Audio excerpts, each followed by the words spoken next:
네, 안녕하세요. 11월 30일, 11월의 마지막 날이네요. 오늘 하루도 우리들이 이 빛 가운데서 어둠이 아닌 빛 가운데서 살아가는 하루가 되어지기를 기도를 드립니다. 왜냐면 정말 어둠 속에서 살아가는 삶은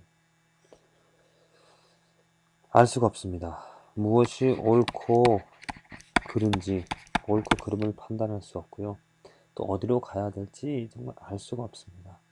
또 가장 큰 문제는 두려움이 있습니다. 두려움.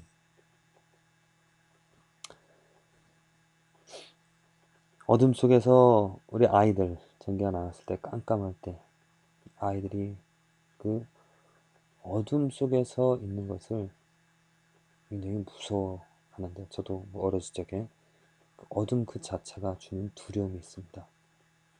왜냐하면 볼 수 없기 때문이죠. 알 수 없기 때문에. 그런데 그 어둠 속에 딱 빛이 켜질 때, 빛이 들어올 때 모든 것을 이렇게 보게 되어짐으로 해서 그 두려움이 없어집니다. 그렇습니다. 이 어둠에서 벗어나 어둠이 아닌 빛 가운데서 밝은 가운데서 그 두려움을 없앨 수 있는 것은 이 어둠 속에 있는 두려움에서 없앨 수 있는 것은 빛입니다. 그 빛은 바로 예수님이죠.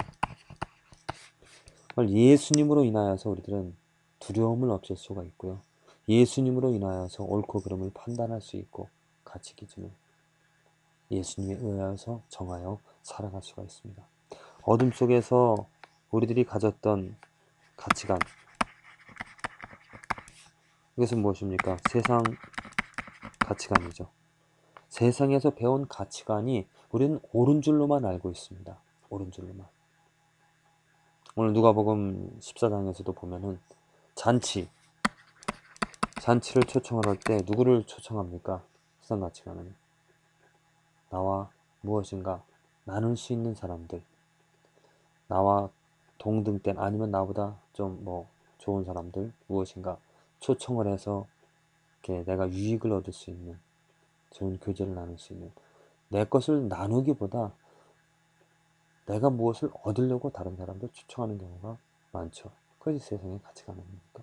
예수님께서 뭐라 그랬습니까? 가난한 자들, 절대로 내가 베풀어서 갚을 수 없는 그러한 사람들을 잔치에 초청하라고 합니다. 또한 예수님께서 뭐라고 하십니까? 자기를 낮추는 자가 높아진다고 합니다. 하지만 세상 가치관은 무엇입니까? 자기 자신을 높이라고, 자기 자신을 높이는 것이, 인정을 받는 것이, 그래서 높임받을 인정을 받음으로 높아진다고 말을 하죠. 이 세상 가치관들이 내가 세상에서 얻어진 나의 가치관들이 얼마나 정말 옳은지 그른지, 얼마나 잘못되었는지 그것을 아는 것은 바로 예수님 하신 말씀들, 예수님의 가르치심을 견주어 봤을 때 나의 잘못된 것을 깨닫게 되어지고 참 진리, 참 옳음을 예수님으로부터 배울 수가 있습니다. 그래서 빛으로 이 세상에 찾아오신 것이고 그 빛으로 어둠 가운데 있던 이 세상 지금 사탄의 노예가 되어서 잘못된 가치관들을 가지고 살아가는 그러한 우리들을 깨닫게 하셔서 회개하게 하고 하나님의 진리로 인도해 주시는 그러한 예수님. 이 예수님 때문에 우리는 소망을 갖는 것이죠. 이 예수님 때문에 내가 오늘 무엇을 하더라도 이 올바른 가운데서 살아갈 수가 있는 것입니다. 우리 주위에 저 자신도 그랬습니다.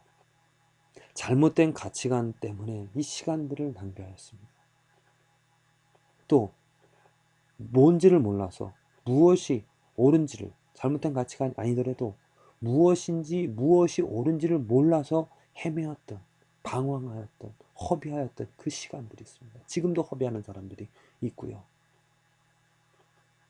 우리들이 기도해야 하고 또 우리들이 기도하고 간절히 바라며 또 노력하며 살아가야 될 것은 무엇이냐면 그들의 삶에 빛이 비춰진 예수 그리스도로 정말 무엇이 옳고 그른지를 판단할 수 있도록 이 일은 물론 믿지 않는 예수는 모르는 예수님은 부인하는 사람들에게도 해당이 되어지겠지만은 무엇보다도 먼저, 그리고 우리들 자신, 크리스찬이라고 하는 우리들 자신에게서도 정말 내가 가지고 있는 가치관이 내가 중요하다라고 생각하는 것이 예수님으로,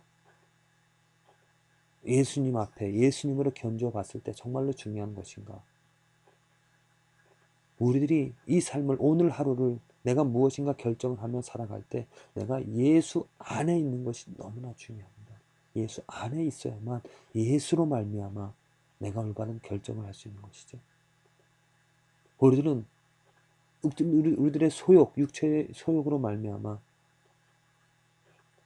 내 것, 내가 보기에 옳은 것들을, 곧 잘못된 결정들을 할 수가 있습니다. 그래서 우리는 떨림으로 하나님의 자비를, 하나님의 은혜를 구하며 예수 안에 거하는 그러한 삶이 되어지기를. 그렇습니다. 돈을 사용하는 것, 무엇을 사고 또 어떤 것을 사야 될지 그러한 결정을 하는 것도 저는 요즘 정말 기도하면서 하나님 제발 이 돈을 사용함에 있어서 헛된 것에, 내 욕심 때문에 무엇인가를 사고 또 사려고 결정하는 일들이 벌어지지 않도록 정말 하나님의 은혜 가운데서 정말로 필요한 것들, 정말로 필요한 일에 이 재물이 쓰여질 수 있도록 해달라고. 그렇습니다. 재물은 정해져 있습니다. 한도가 있죠. 많은 재물을 얻는 것보다도 있는 재물을 가지고 어떻게 지혜롭게 사용하는가, 그게 우리들에게 중요한 문제이죠. 그것은 정말, 그러한 지혜는 하나님으로부터 올 수가 있습니다. 먼 일을 우리는 내다볼 수가 없습니다.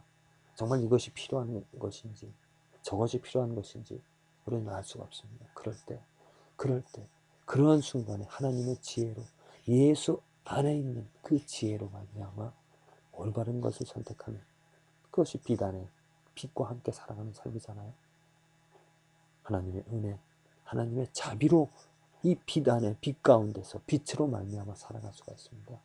그 빛이 내 마음을 비추고 그 빛이 내 앞을 비추어서 그 빛으로 말미암아 정말 올바로 온전히 낭비하지 않고 허비하지 않고 열매를 거둘 수 있는 저와 여러분들의 삶이 되어지기를 간절히 기도를 드립니다. 오늘 말씀 누가복음 14장 26절 27절, 무릇 내게 오는 자가 자기 부모와 처자와 형제와 자매와 및 자기 목숨까지 미워하지 아니하면 능히 나의 제자가 되지 못하고, 누구든지 자기 십자가를 지고 나를 쫓지 않는 자도 능히 나의 제자가 되지 못하리라. 나의 제자가 되지 못한다는 말, 두 가지 조건을 예수님께서 말씀하십니다. 크리스찬이라면 모두가 다 예수님의 제자가 되어지는 것이죠. 크리스찬이라는 그 말 자체가 크라이스트에 IN이 붙어서 크리스찬 아닙니까?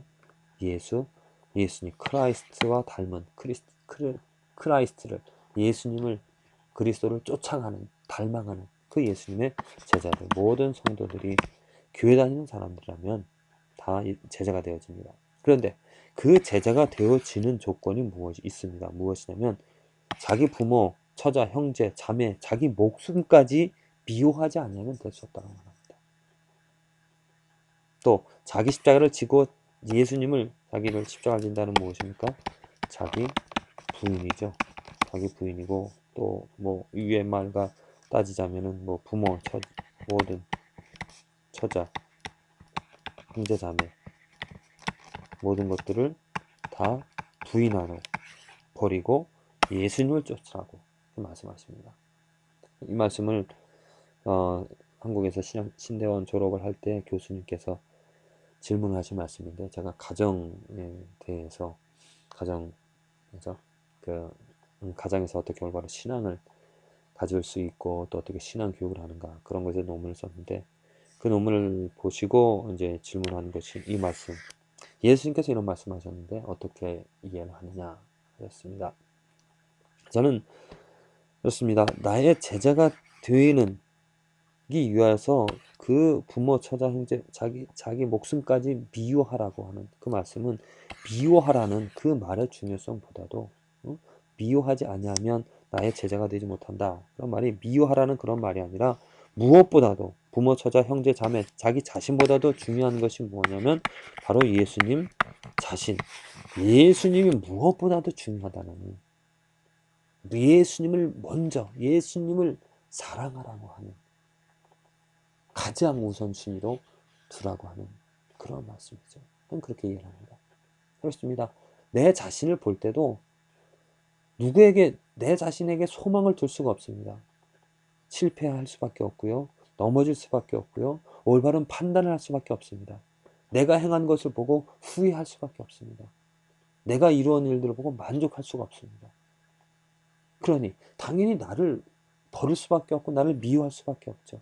형제, 자매, 부모, 어디서 누군가에게 무엇을 힘을 얻을 수가 있고 또 그를 의지할 수가 있겠습니까? 오직 내가 사랑할 수 있는 대상은 예수님밖에 없죠. 예수님은 왜? 온전하신, 완전하신 지혜, 능력을 가지신 분이시기 때문에 결코 예수에게서는 실패와 실망이 없습니다. 예수님에게서는 지혜가 있고 예수님으로 말미암아서는 참된 완전한 길에서 우리들이 살아갈 수 있는 것이죠. 만일 내가 부모님을 의지하여서 부모님을 사랑하면서만 살아간다면 그 삶에 정말 선과 의가 하나님이 원하는 것이 세워질 수가 없습니다.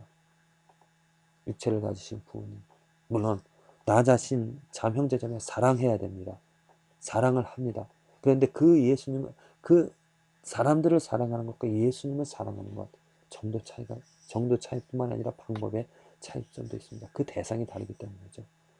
예수님을 온전히 의지하고 예수님만을 바라며 예수님만을 생각하며 예수님만을 쫓아가는, 예수님 것을 온전히 의지하는, 또 알아가는 그러한 삶, 그것을 예수님께서 원하십니다.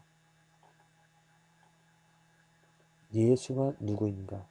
지금 이 말씀은 정말 예수가 누구인가를 우리에게 알려주는 말씀이죠. 예수님은 누구이신가를, 예수님은 어떠한 지혜를 가지고 있는가, 사람들이 가진, 부모가 가진 처자, 형제, 자매, 또 내 자신이 갖고 있는 지혜와 예수님의 지혜를 비교해 보십시오.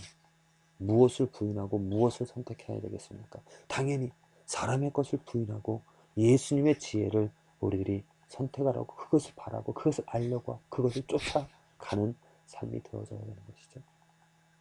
이 말씀은 예수님의 가치를 알라고 하시는 말씀입니다.